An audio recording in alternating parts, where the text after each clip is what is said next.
Hello everyone, it's Thursday and you're watching Within the Frame. I'm Kim Bo-kyung. The U.S. Federal Reserve held its key interest rate steady, keeping it between 5.25% and 5.5%. This is the second pause in a rate hiking campaign that started early last year. The reasons behind the rate freeze are slowing inflation, though it still remains firmly above 3%, and a sharp increase in longer-term yields. However, the Fed has signaled the possibility of another baby step, saying domestic economic activity expanded at a strong pace in the third quarter. What do experts think of the Fed's recent decision, and what do they forecast its future moves to be? For more on this, we have invited Professor Shim Myungyu from Yonsei University. Professor Shim, welcome. Thank you for having me. Thank you for being with us. And we also have Trinh Nguyen, a senior economist at Natixis. Trinh, welcome. Thank you for having me. All right, thank you. Hello. Now, Professor Shim, first question. So, Fed decided to maintain its key interest rate, and among the reasons is Treasury yields that have hovered around 16-year high. And reports say this is similar to the early days of the financial crisis. How serious is this? Yes, it seems to be a serious situation. So if you look at the data, it is quite easy to see that the current yield on the Treasury securities is still high.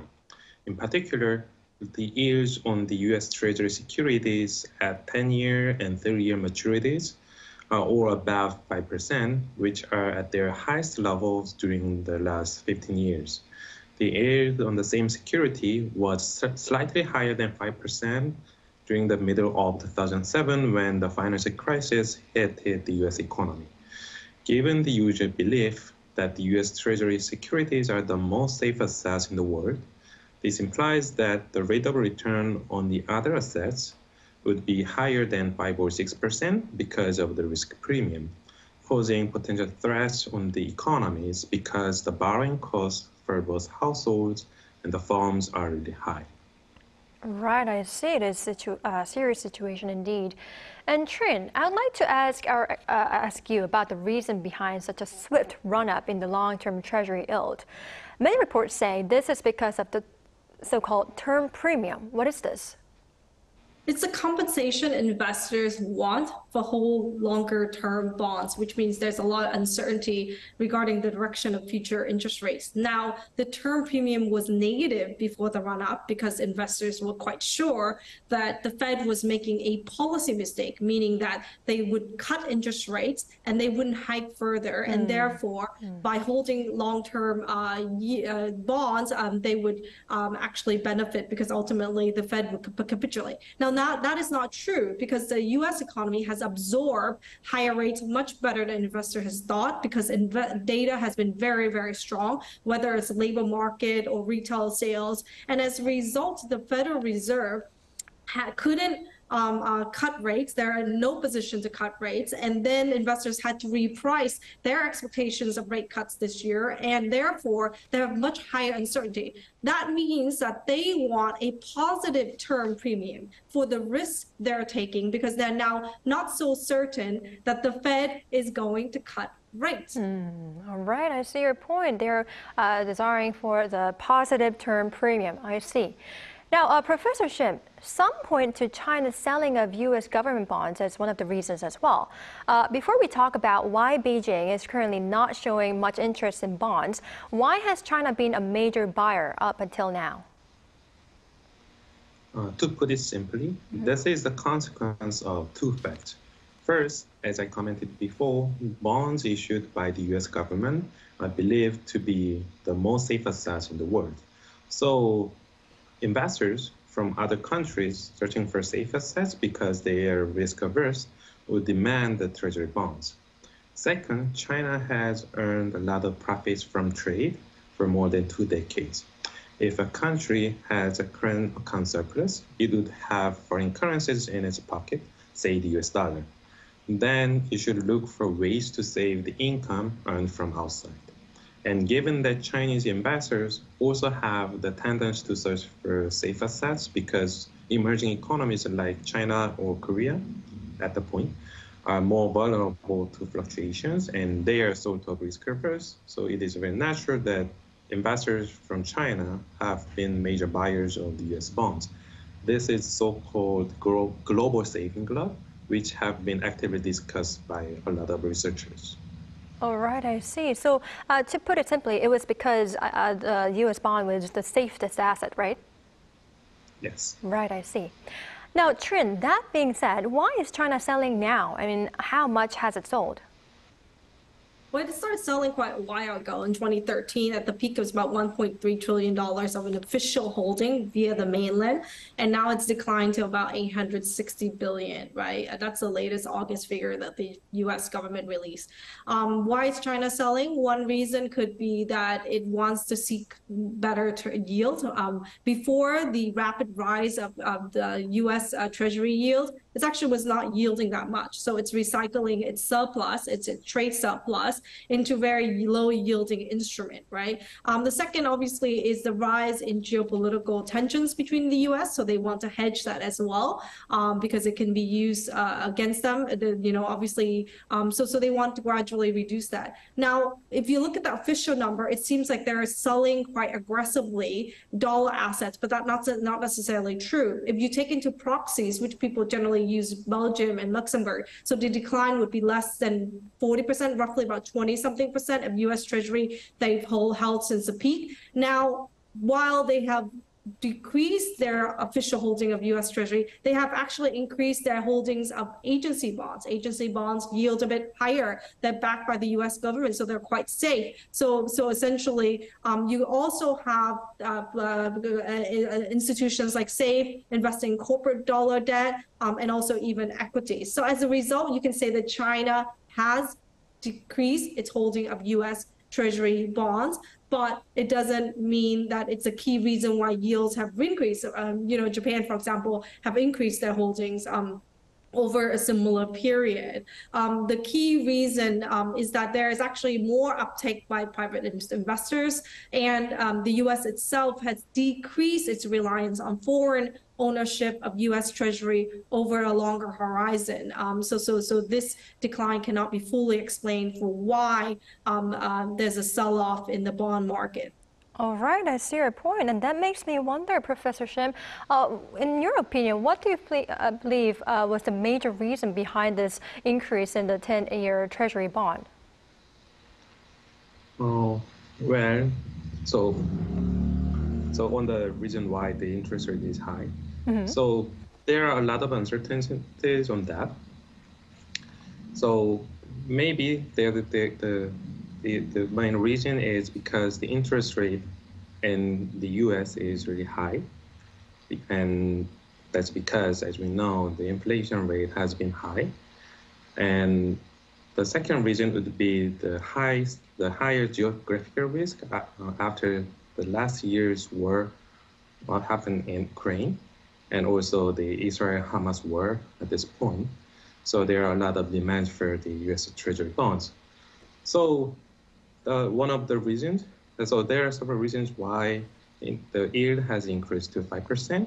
And I think, as the others would also agree, that 5% is also will be the kind of the peak and the interest rate. And that's really the natural expectation, given that the yield has not exceeded 6% for the last 2 decades after Greenspan regime. And also the fact that the US Treasury has lowered the growth rate of newly issued bonds from the previous quarter also supports this belief that maybe the high interest rate on the US government bond would not maintain that much, but that does not really imply that the yield will decrease so quickly, so that because the Fed may maintain its stance to keep high interest rate for some time, so that the speed of the adjustment of the market yield will take some time. Will not be there. Right, I see. So, Professor Shim, you are saying that you believe it has reached the peak, but it might need some more time to be adjusted, right? Yes. All right, I see. Now, Trinh, let's also talk about some other factors that affect the Fed's rate decision. In the third quarter, the employment cost accelerated, and this could be considered an indicator of a strong labor market, right? How would this be factored into future decisions by the Fed? The Fed has two mandates. One is inflation, right? Stable inflation and stable labor market employment. Now, if you look at employment, it's really strong, right? You have unemployment very strong, very low rates, and even if it rose marginally, it's because of higher participation rate, and that's considered a very positive thing. Wage growth continues to be very high, and so there is no indication that the employment market needs help. Obviously, the labor market is a lagging indicator, but even though it lags, there's no indication there's stress in it yet. Now, the second factor is inflation. Inflation is nowhere close to 2%, right? So it is decelerating, but it's still above 2%. So the Fed, as a result, have to maintain a rather hawkish stance, right? But they are quite tight. You have to remember that the upper band is already 5.5%. And now if you take what the real rates would be, it's quite high. And that's one of the reasons why the dollar, nominal minus inflation, the dollar has strengthened quite significantly against all currencies, essentially, particularly the Korean won, is because of this very positive real rates that the U.S. offer. Now, that's a very tight monetary stance, and so the Fed did not hike, but it maintained that. And so looking ahead, investors do not see the Fed is going to cut anytime soon. We are going to have a few data points. We're going to have 2 more inflation prints.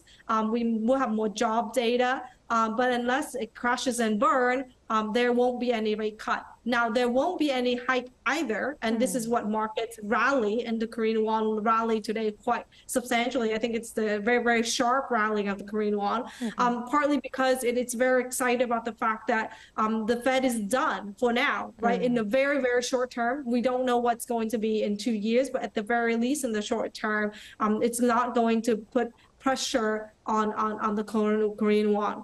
And that means that there's a bit more space for the Bank of Korea to hold because inflation here in Korea is very, very high. All right, I see, Trinh. Well, we are going to talk about how our experts forecast the next Fed's decision would be. But before that, Professor Shim, our Trinh already pointed out what Fed needs to consider. There were employment and inflation, but also we need to consider geopolitical risks. The U.S. Central Bank has already pointed out how an escalation of conflicts in the world could reduce economic activity and boost inflation. How severe do you expect these effects to be? Well, I also agree with the usual idea that the geopolitical risk around the world, including the Israel-Hamas war and Russian-Ukraine war, is still a threat on the U.S. economy as well as the world economy. But I'm somewhat skeptical on its severity. Let me first point out the channel that the Israel-Hamas war can be a threat on the inflation rate. If the war is escalated to the entire Middle East, it can be an important threat on the inflation because it can create another oil supply disruptions, which seems to be the main source of the oil price hike. However, the oil market has changed significantly when there were a lot of wars in the Middle East in the 1990s or 80s, because the U.S. has also become a major supplier of the oil thanks to the shale boom. And if I look at the index that captures the geopolitical risk around the world, which is recently developed by several leading macroeconomists, 30-day moving average of the index is much lower than what we can solve from the emergence of the Russian invasion of Ukraine, implying that the negative effect of the risk might be somewhat limited than expected. All right, I see your point, Professor Shim. Well, Trinh, you have already mentioned how the Fed needs to be hawkish because all of the indicators are showing.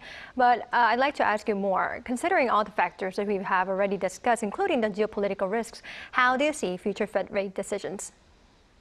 Well, they want to buy room to move, right? When you, which means that they're also highlighting risks to the economy. If you look at the press conference by Chairman Jerome Powell, he mentions financial conditions tightening significantly, right?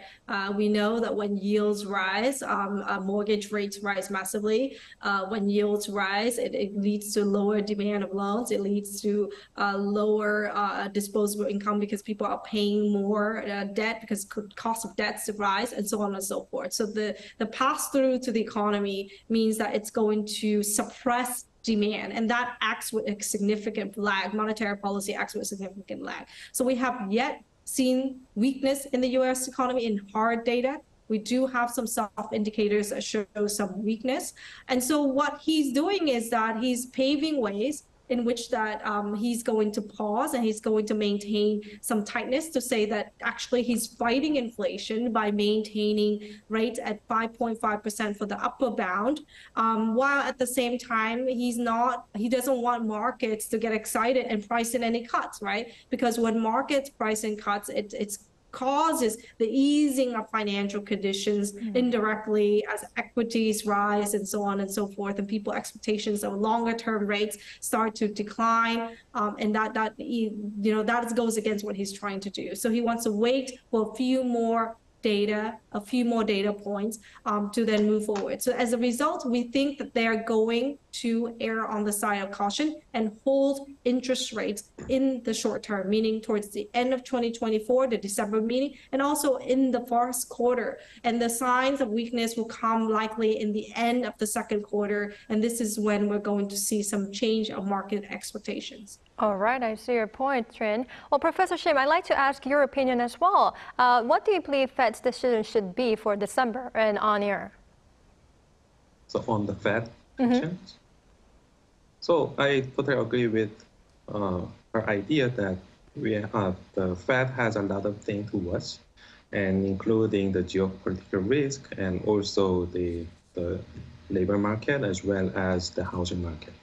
So closely looking at all this kind of index like the labor cost and the current inflation and the situations the current situation in the Middle East, the Fed has to look at those, and hence we really don't know what will happen at some in the future. But what we can really expect is that the Fed will wait, as it did today, to see what happens in the future. So it will act like the wait and see, so that it wants to see a resolution of the uncertainty around the future. But it still has, I think, more rooms to wait, because there are a lot of indices like the GDP growth rate and the labor market has not become that worse than expected. So, but inflation rate is also still high. So maybe it still has a room like the Bank of Korea that it can wait until it sees the clear sign that the inflation rate will diminish. All right, I see. Well, Professor Shim, since you have already mentioned about Bank of Korea, the Bank of Korea held its key interest rate steady for the 6th consecutive time recently. But consumer prices are still higher than the target rate of 2%, increasing 3.8% in October on year. What made BOK to decide to freeze its rate despite the still high inflation? So it's an important point why the Bank of Korea has not keep increasing its interest rate, although the inflation rate has become high. So I think there are several reasons why the BOK cannot raise the interest rate to fight against inflation. First reason is that the Fed did not really raise its target rate until the current meeting that occurred, that was done today, giving additional rooms for the BOK to keep the same rate until the Fed makes different decisions. Second, related to the first point, as emphasized was by the recent report by the IMF, the level of the household debt in Korea is really the problem. So according to the IMF report, the DSR level, which is one of the key targets by the government, was the second highest among the countries that reported DSR last year. And it makes the BOK to hesitate raising the rate because it can really create additional risk on the Korean economy because of the household debt issue that can lower consumption at some point because of the high burden. And the last reason that I think is that compared to the last year, the inflation rate measured by the CPI has become lower, and then gives a kind of relief on the BOK so that they may hold the same interest rate for a while until they see the clear sign that the inflation rate has shown the reversal of the trend that they have seen during the first half of this year.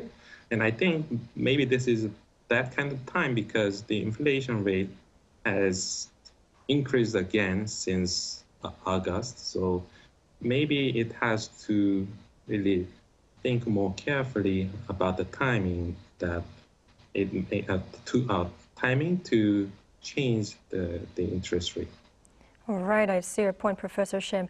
Well, Trinh, some experts say even if South Korea does reach its target rate, it would still face uncertainties as the U.S. would take a much longer time to get to within its target rate. Is this right? Well, I think for Korea, at least we have some respite at the moment, right? So what I think is quite important for the BOK when it considers the external variable, the pressures on the Korean won, for example, has eased a lot since the Fed has held rates. So even if there's uncertainty about when the Fed will cut, at the very least, markets, if you saw today, the dollar has actually declined quite a lot, and the Korean won has appreciated.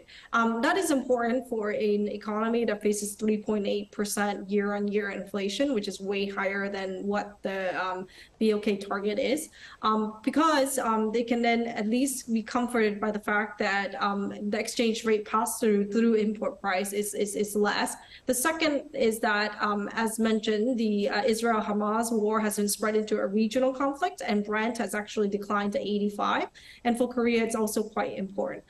So I think all in all, for the BOK, obviously, if you look at the last meeting, they said that the inflation would decline in October, but it didn't, and they held. So they might feel that they're under pressure to hike further, but at the same time, they have a lot of risks to consider, right? If they over tighten, they could actually create financial instability. And already, even though the BOK has held for 6 consecutive meetings, they have actually eased quite substantially, selectively in selective sectors in project finance, even in, although the BOK itself hasn't directly eased in the real estate sector, the government itself has through the easing of regulations to help the sector, right? And indirectly also through the banks and so on and so forth. And as a result, mortgage rates have stabilized and prices have stabilized. Meaning for the central bank itself, inflation is important. They haven't managed to get it on target. They're not going to get it on target anytime soon, meaning they have no space to cut. Will they hike? Maybe they'll surprise with a 25 basis point in 30th of November. That's not my base case scenario, but they for sure will sound rather hawkish. And I think they for sure will make sure everyone knows that they're working hard to maintain tight monetary policy. And that tightness means that they're not going to cut rates anytime soon. And they don't have the space to do so. And there's a bit of reprieve from the economy as well. We have a bit of a nascent recovery. So the Korean economy is not doing well in 2023, but it's not collapsing either. So I think in all, they're not reaching their inflation target, but they also have to consider not necessarily growth, which isn't collapsing, but financial stability, because they have already had to intervene in September 2022 because of the rapid rise of interest rates causes stress. And that already highlights the fact that they cannot handle much more stress in the economy. All right, a lot to consider, Trinh. All right, well, thank you for sharing your point of view. I'd like to ask many more questions, but this is all the time we have for today's edition. Thank you, Professor Shim and Trinh, for your insights and time. I really appreciate it. Thank you. All right, that's all for Within the Frame tonight. We'll be back tomorrow with more in-depth stories. Thank you for watching and goodbye.